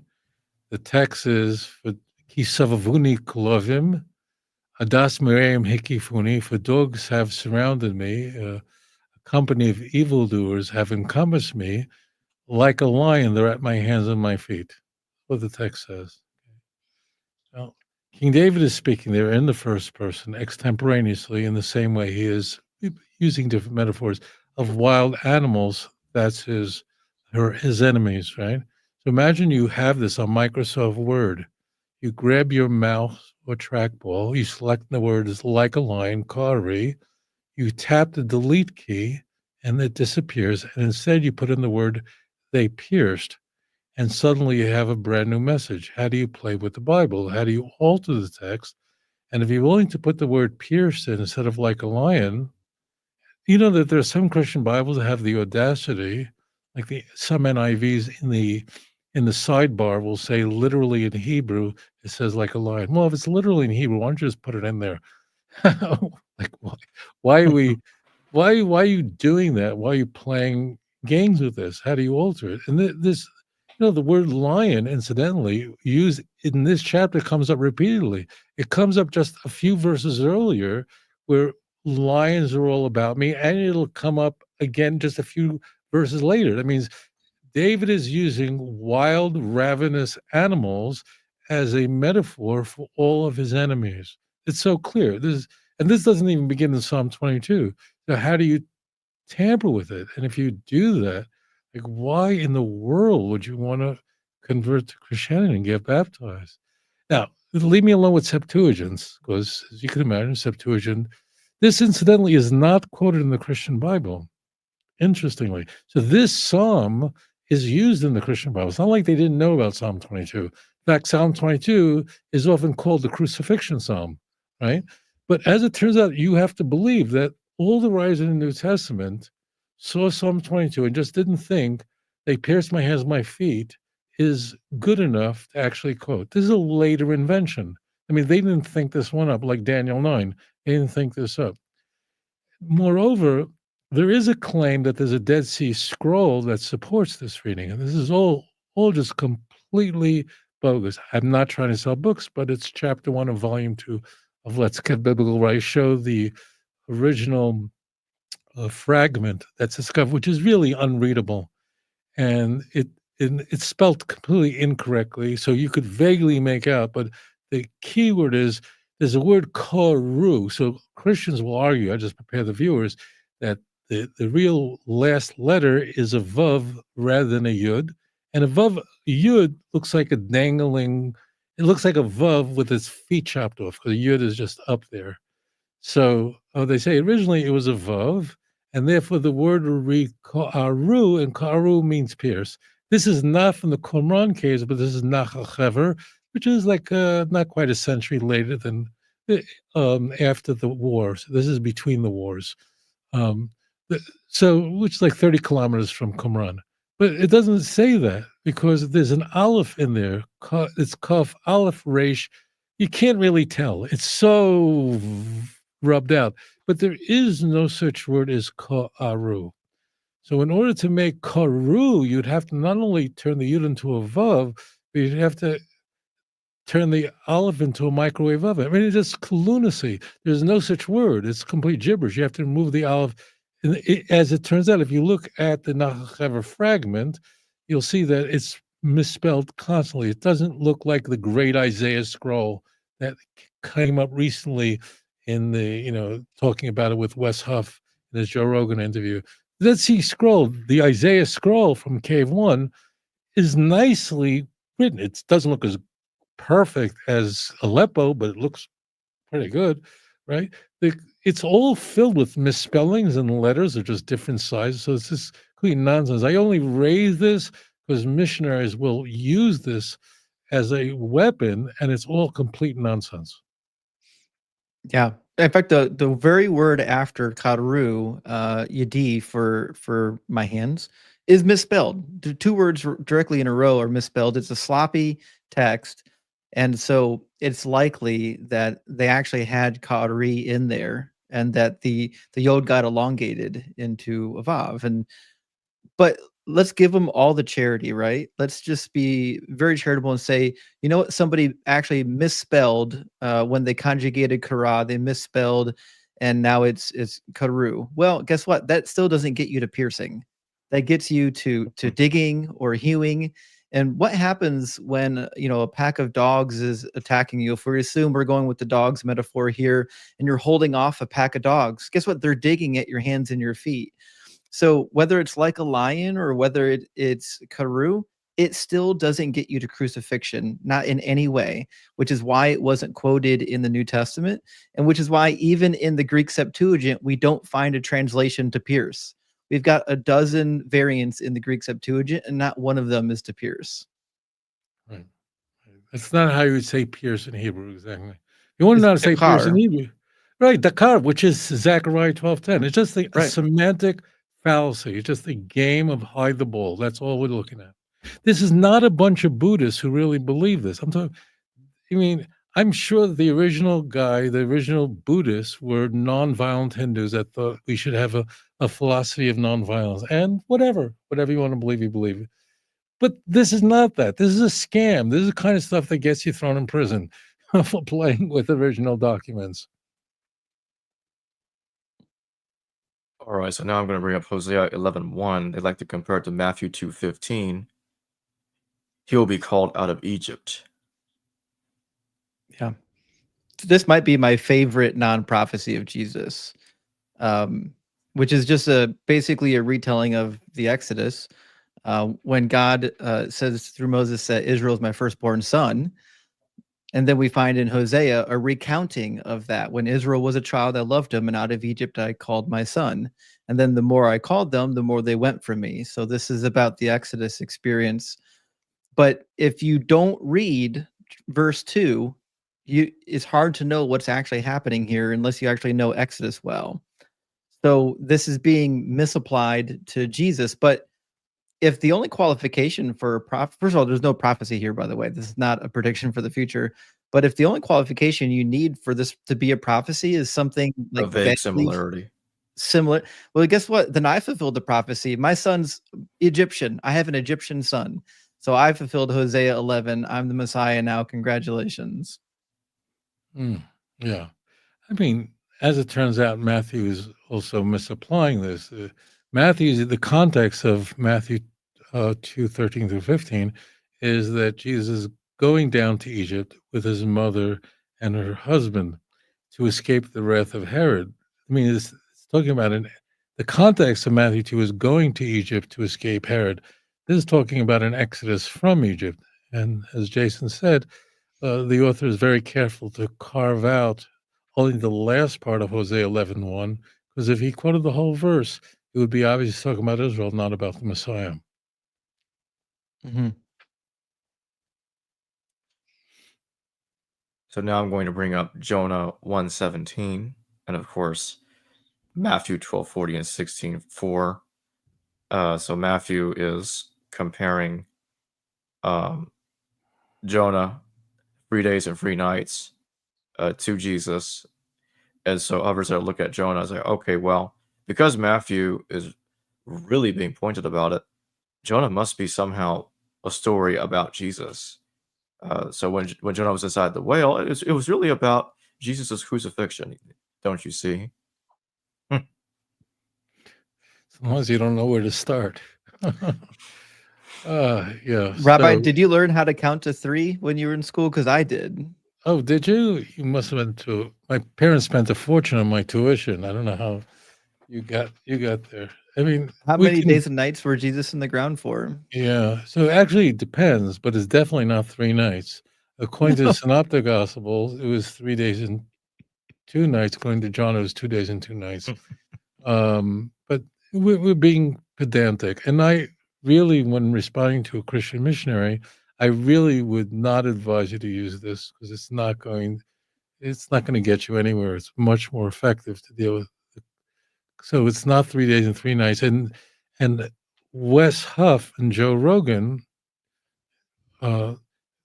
uses this, that in Jewish tradition, any part of the day is considered the whole day. And Wes, I'm sure he's a nice guy. I don't know him. I never even heard of him before his interview with Joe. And I pleaded with everyone on the Joe Rogan show to bring me on because I wanted to address it. But Joe asked him, do we know when Jesus was going to be crucified? So actually, there's a difference because John has Jesus crucified a day early, the 14th day of the first month, rather than the 15th day after the Passover Seder, which is very clear. And Wes, you can see, I never said this publicly. And again, I'm not trying to be charitable. I think Wes he seems like, I'm not a mind, but he seems like a nice fellow, but you could see a shift as he's beginning to answer the question because there is no answer to that question because John clearly disagrees with the Synoptic Gospels on the day of the crucifixion. and he then shifts to this. I don't think he did it in like kind of a sly way. It's sort of his brain altered to this way, because this is the only thing he can address using Jewish tradition. Of course, the Jewish tradition doesn't apply to when it says, 3 days and 3 nights. That's very specific. It could apply to 3 days. My father passed away a couple of months ago. So there's a 7-day mourning period that follows the death of immediate relative. So it's true that any part of the first day is considered a whole day. But it doesn't, not when a text says 3 days and 3 nights. But again, to the Christian ear, I just want to warn people, to the Christian ear, you will sound picayune if you make a big deal about this. I really wouldn't recommend that. I think it's more important to ask the question, why is there no mention of that the Messiah is supposed to die and rise on the 3rd day, according to the scripture, 1 Corinthians 15:4, Luke 24:46, and not pay attention to this little piece? Because most Christians, when hearing this kind of pedantic approach, would get turned off. So I suggest people stay away from this, even though it technically is correct. Yeah, and to the point too that you've already brought up is that this is not even a prophecy. So this comes down to, again, there's something similar on a page here. Look, there's something similar over here. Just going to call it a prophecy. But like, if we did that with any other book, if I went into the Quran or the Book of Mormon and I said, look, there's similar words over here, and I could apply it to me, right? Would you accept that? Would the Christian accept that as being an actual prophecy? They wouldn't. So they're special pleading for Jesus. They're allowing Jesus to get away with bad hermeneutics, whereas with anybody else, they wouldn't accept it. Exactly. I'm going to bring up one more for now, then take some super chats for a bit. Genesis 37:26-27. So some of them will say Judah selling Joseph is foretelling Judas betraying Jesus. And also the amount of money too. I'm like, well, let's do some math. How much did he sell? How much did Judas sell Joseph off for? It was 20 pieces. And then Judah in Matthew, Judas, it's 30 pieces. I'm going to take a weird approach here and just say, you're right. This is counterintuitive, but you're right. This is the best proof that Christianity is a true religion. You're right. That means, do you know what it's like to go to church? I've never gone to church in my life, but I know what's going on. Don't ask me how. For 2 hours or so, people are just talking about Jesus from the minute you walk in Sunday morning until you walk out. It's Jesus, Jesus, Jesus. And the problem Christians have, it's an unenviable predicament. Look at the Hebrew Bible, and there's nothing remotely resembling this. And there's no Christology. There's nothing remotely resembling. So you're right. So what you have to do is find anybody in the Hebrew Bible that's been betrayed and just say, this is a type, this is a picture of Jesus. You're right. This is, I concede it. This is, so imagine the claim. The claim is I can prove to you Jesus is the Messiah, and then I come up with this kind of promiscuous evidence. And I would just say, but this is not what I bought in for. And if you went on Amazon and was sent something completely different that was described on the photograph, you would immediately be on customer service. So you're right. This kind of why do they need typology? And to prove my point, I would suggest the following. If there was a verse in the Hebrew Bible that did say that God's something remotely resembling God so loved the world that he gave his only begotten son so that anyone who would believe in him would not perish but have everlasting life.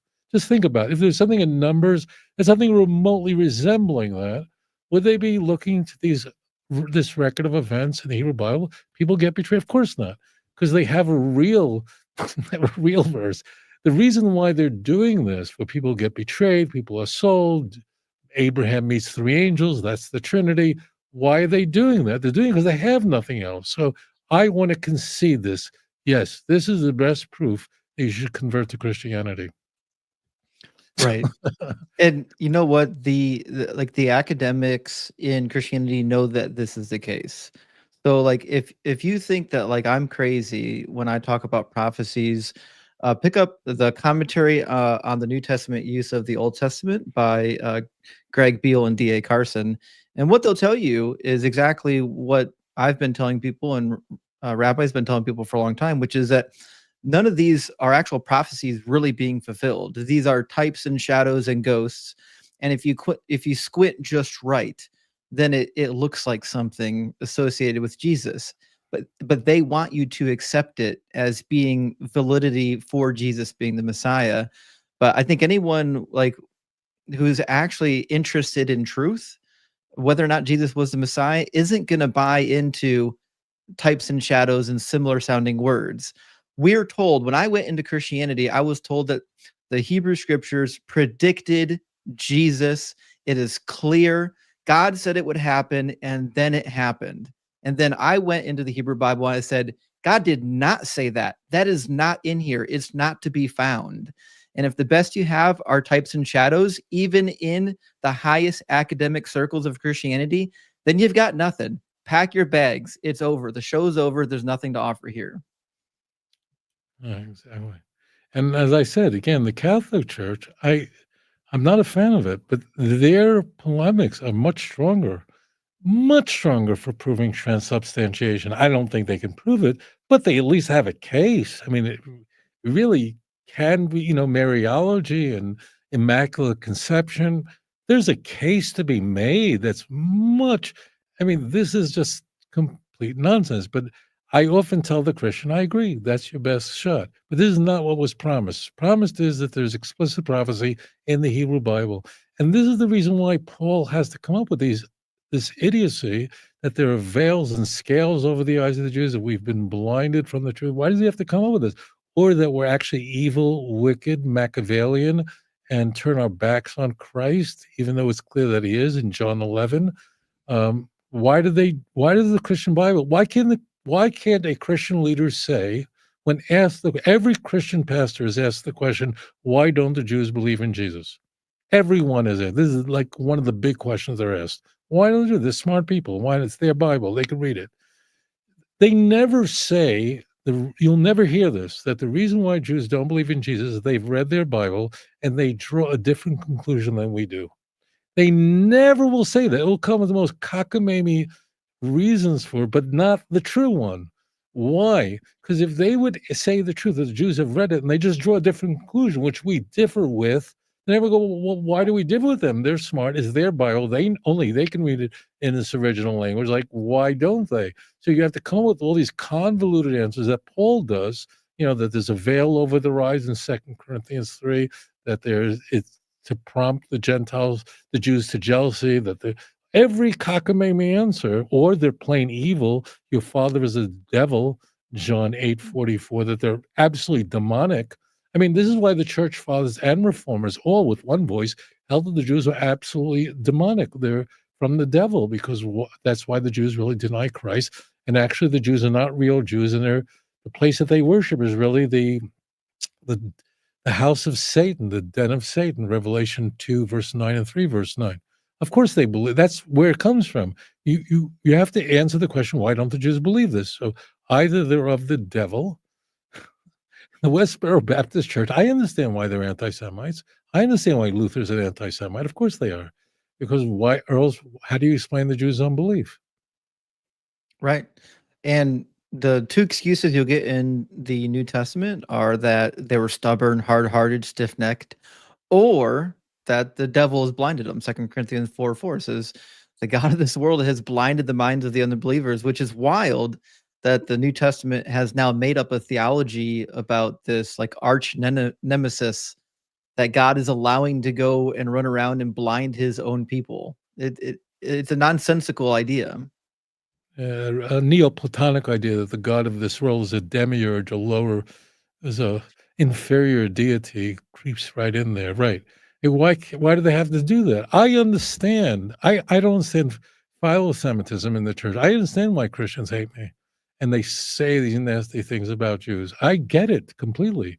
If I read if I read the New Testament without anything, I'd hate me too. It's really that simple.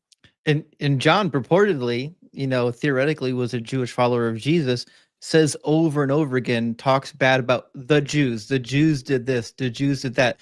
Are you one of them? Because it really sounds like you're not. It sounds like you're really despising this particular people group. And this leads to the church for centuries treating the Jewish people the same way. And even into the post-Enlightenment period, still the same nonsense of the Jews are wicked. We can justify it by using the New Testament. And they'd be well justified. I mean, the Christian Bible, John 11, that's the resurrection of Lazarus. Just read how the Jews come off. I mean, the takeaway of John 9, the guy who's blind from birth, or John 11, the raising of Lazarus, the story is that the Jews are plotting to just kill Jesus and the poor blind guy. That's the takeaway, that their hearts were hardened and they were what? There's no even explanation. It's like you watch a Batman movie or whatever it is, and the bad guy, the villain, just for some reason, Dr. Goldfinger, whatever his name in James Bond, Goldfinger just wants to destroy the world. It's not even clear why they want to do it. It's sort of demonic. It's the imagery of the Jew. The protagonist, the antagonist is very well developed in the Gospels, and understandably, Christians have grown to hate Jews. Yeah. I would say, though, I think there is one prophecy Jesus did fulfill. Not riding on a donkey. Anyone can do that. But in Deuteronomy 13, we read, if prophets or those who divine by dreams appear among you and show you omens and portents, and the omens or portents declare to them take place, and they say, let us follow other gods whom you have not known, let us serve them.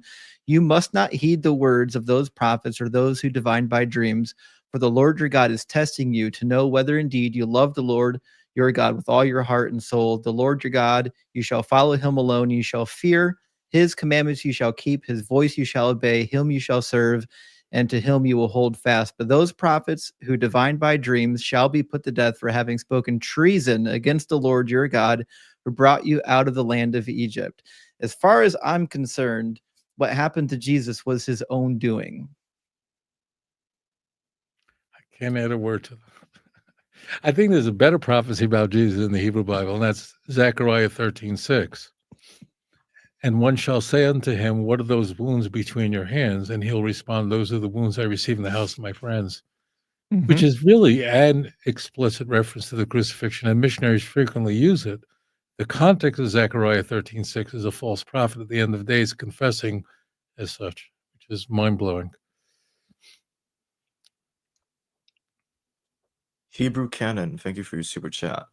Why Elijah the prophet has to come before the end? How do we know he is the real Elijah?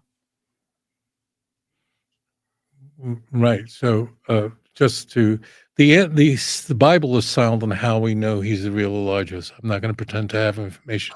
The Bible doesn't apply, but the book of Malachi, the prophetic section of the Hebrew Bible, is there to answer questions. And the question that comes up at the end of chapter 2 of Malachi is, where is there justice in the world? When studying Malachi, always ask the question, what is being answered? What is being addressed? So the question is, why does it seem like the world is an unjust place? So the answer comes at the very end of the book of Malachi, and that is that ultimately Elijah is going to come and set the world straight, and the crooked ways will become straight. That's a theme throughout the prophetic part, that the injustice of the world being made right, and the hearts of the children restored back to the fathers to the children, which is the opposite of what we find in Matthew chapter 10.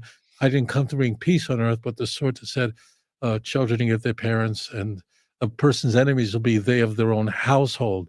Well, that's exactly the opposite. So, but in the reason why we have Elijah is it's asked at the end of chapter 2, 3 is that ultimately is going to be justice, and the crooked ways are going to be made straight. That's the key. Right. And to be clear, what is predicted in Malachi 4, 5, and 6 didn't happen with John the Baptist. It says that this is going to happen so that the land is not stricken with a curse. But we know what happened after Jesus and John the Baptist were passed away. They were devastated. The land was annihilated, which means when Jesus says that John the Baptist was the coming of Elijah, He simply got it wrong. Yeah, and John the Baptist denies it in John 1:21. So That's the best part. that's the coolest part is the Gospels don't agree if John the Baptist was Elijah.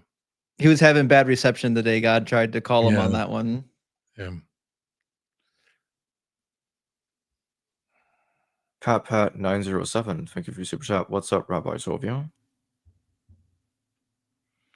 Well, if that's a sincere question. People are pretty sad here in Israel right now. Children are coming home in coffins and mothers with their mothers. It's a pretty sad time right now. Brandon Gallimore, thank you for your super chat. Metatron is Enoch and a lower god or angel in Jewish belief. He comes from Melchizedek, as does Jesus according to the New Testament. Are they the same?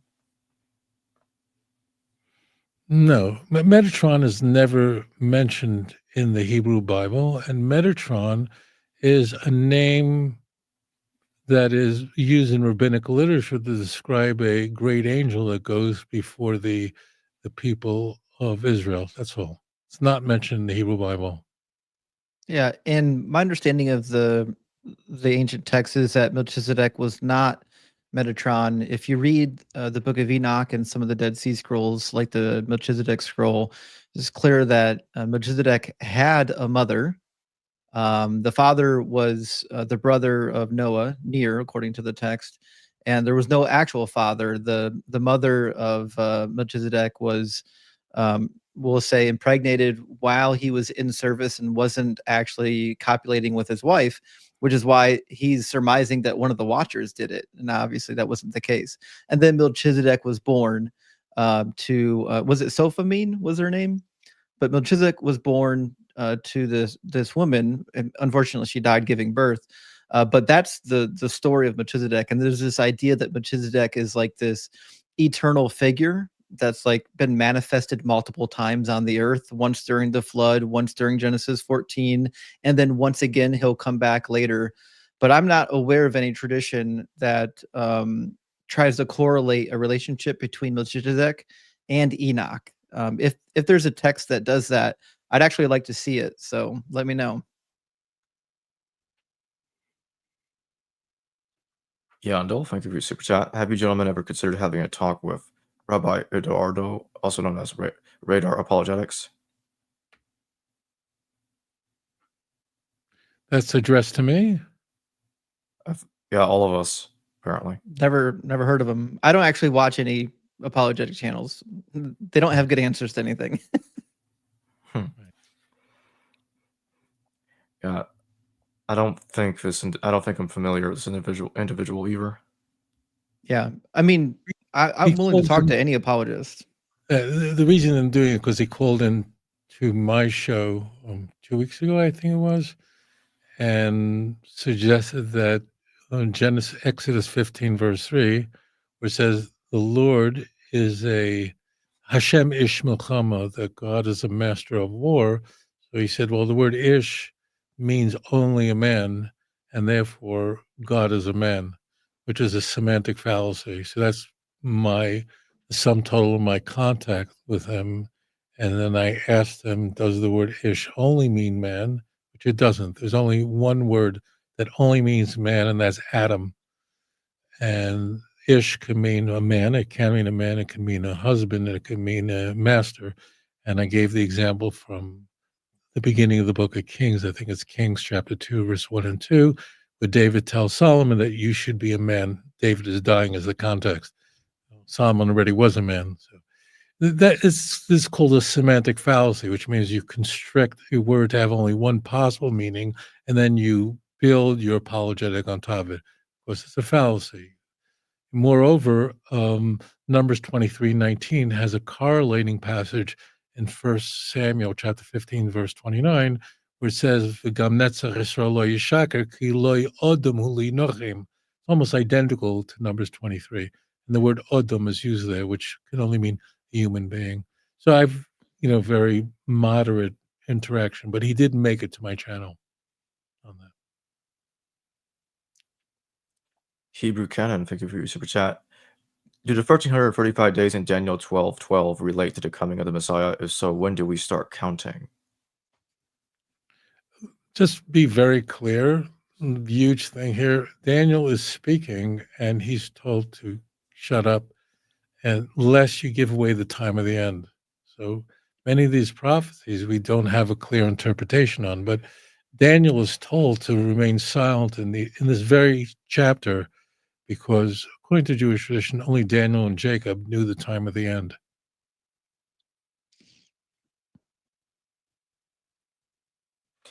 Godly Entertainment Live, thank you for your super chat. Can you all list a few verses for us that show God, even Jesus, forgiving sin without sacrifice not being required?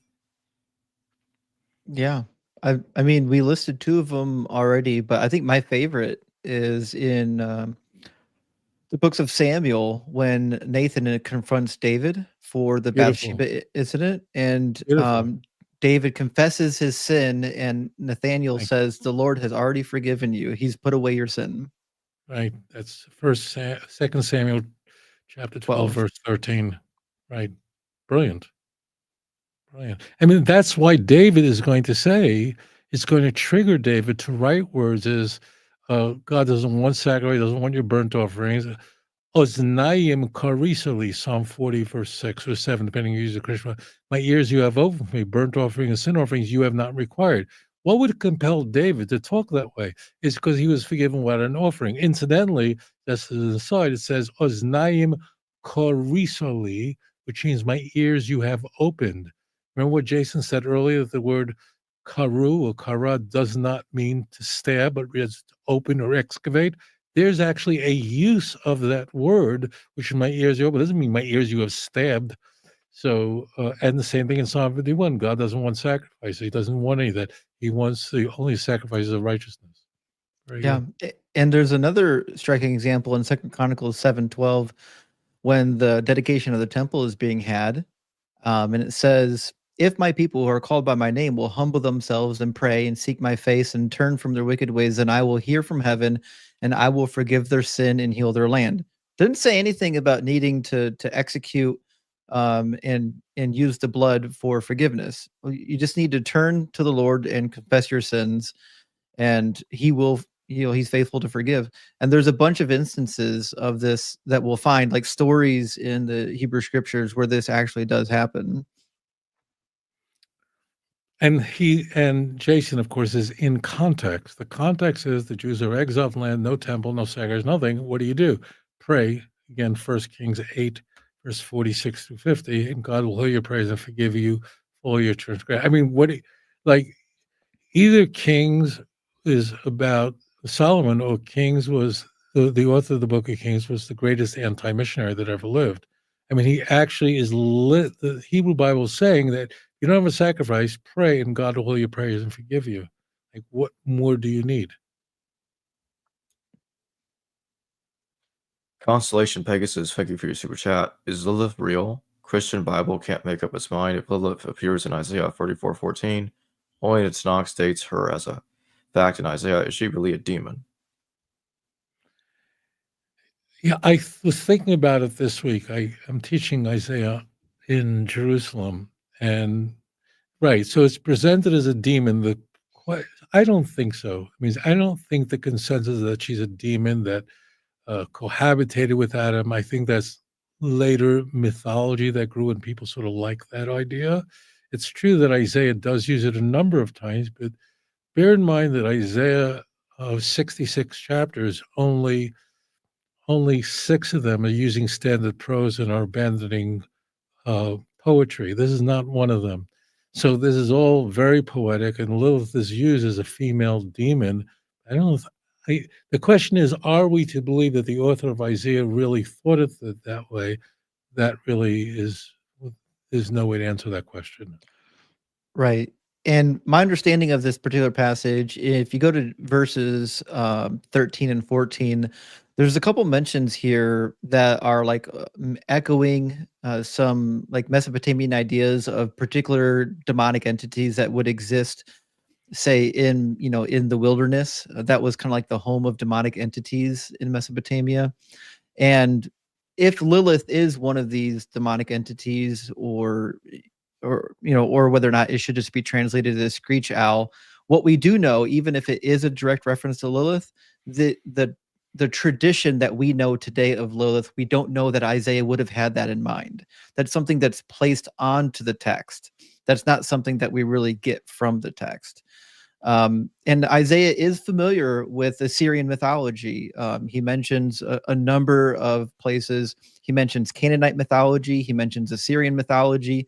So he definitely is familiar with it, which is why I think some people think that maybe he is actually mentioning Lilith for real.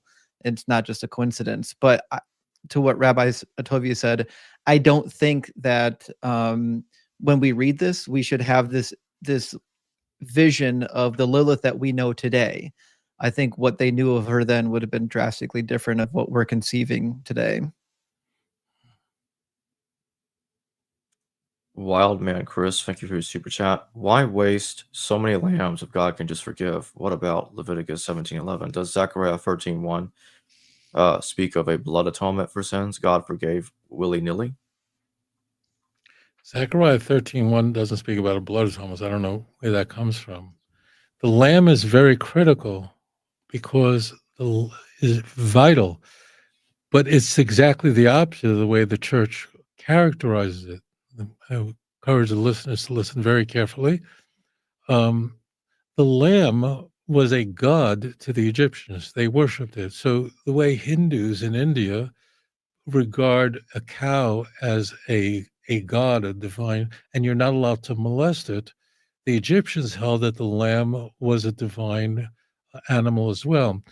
And therefore, what the Jews were being called upon to do was to violate the law in Egypt and kill a lamb and make a spectacle out of it by putting his blood on the outside of the doorpost.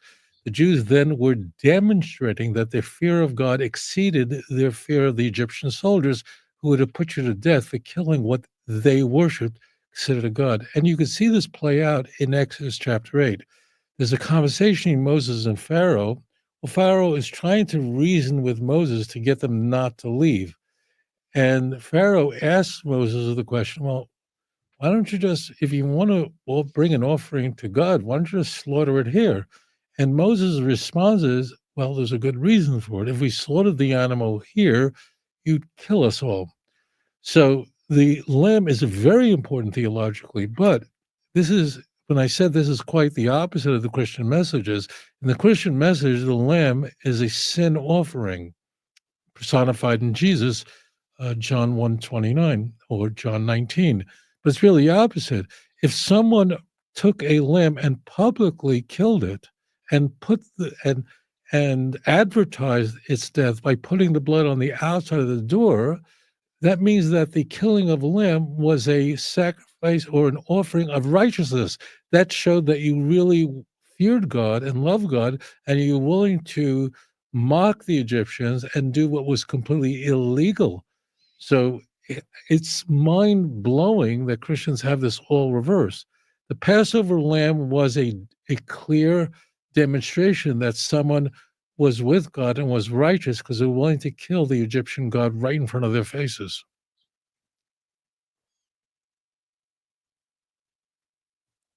Constellation Pegasus, thank you for your super chat. You know what's crazy? I was not aware of as a Christian and Jehovah's Witness. They never mention Mark 16:9-20 or later editions and don't belong in the Bible at all. Mr. Singer made me aware about it. Makes no sense they read the verses. Talking about the last passages of Mark, is that what you're saying? Yeah, Mark 16:9-20. Yeah, right. There's a medium ending. Right.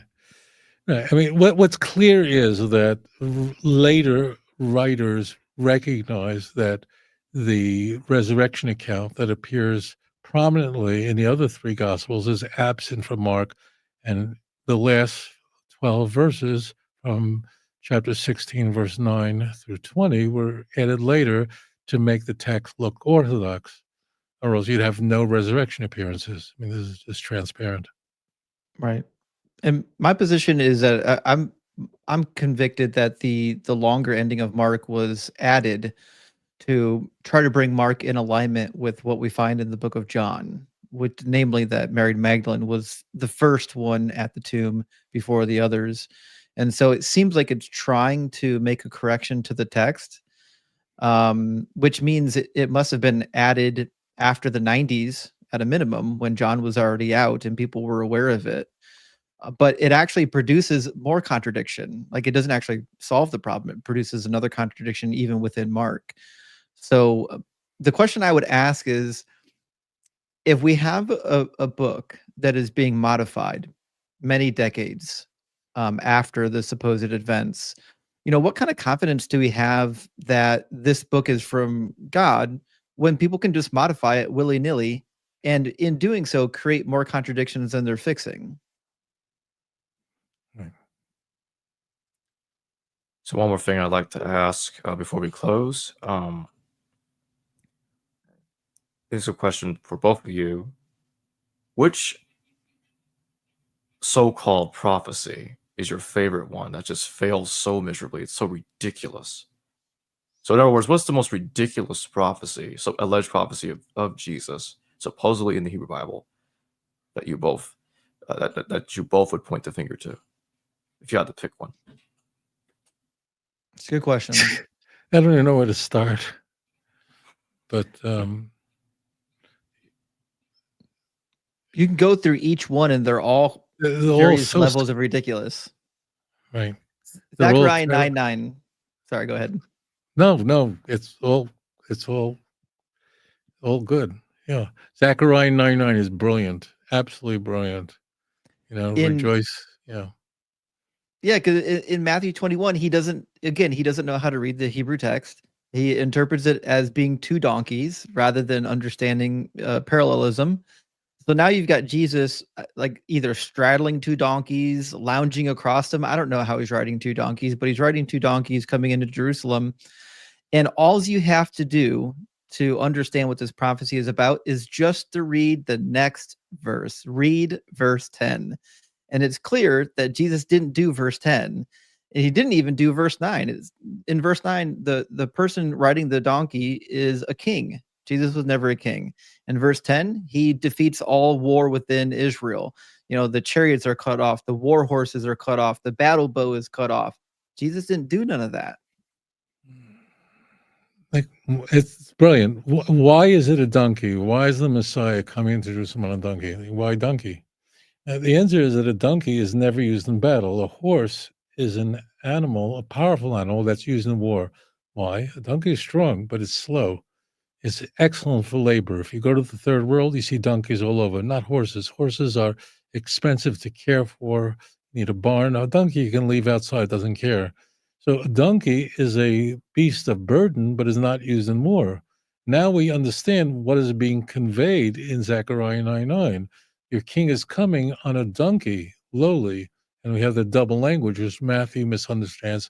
Luke gets it right. Another example, Luke is correcting Matthew, or correcting whatever. Luke gets it right and Matthew blunders it. But in fact, the next verse, Zechariah 9:10, as Jason said, begins with V'ichrati rechem Ephraim, and I will cut off the chariots of Ephraim, the sus Yerushalayim, and the horses from Jerusalem. So it's the donkey versus horse. The animal of peace, just labor, versus the animal of war. People rode horses in battle. They didn't ride donkeys in battle. That sounds silly. So it's so transparent what's happening here.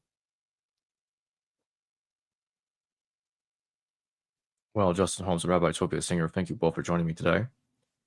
And I just Thanks for want to having say I'll have Justin's YouTube channel, The Construction Zone, tagged in the description below, so go over there and subscribe if you haven't done so already. And also, Rabbi Tovia Singer's YouTube channel will be tagged in the description as well. So go subscribe to his channel if you haven't done so already. That being said, I'm going to go back and close out. Again, thank you both for joining me. Hello viewers, thanks for watching this video from the History Valley YouTube channel. Please don't forget to subscribe and hit the notification bell. And if any of you wish to further support this channel, please consider checking out this channel's Patreon page and becoming a patron. And or donate through PayPal or through Super Chat during your live stream. Thank you.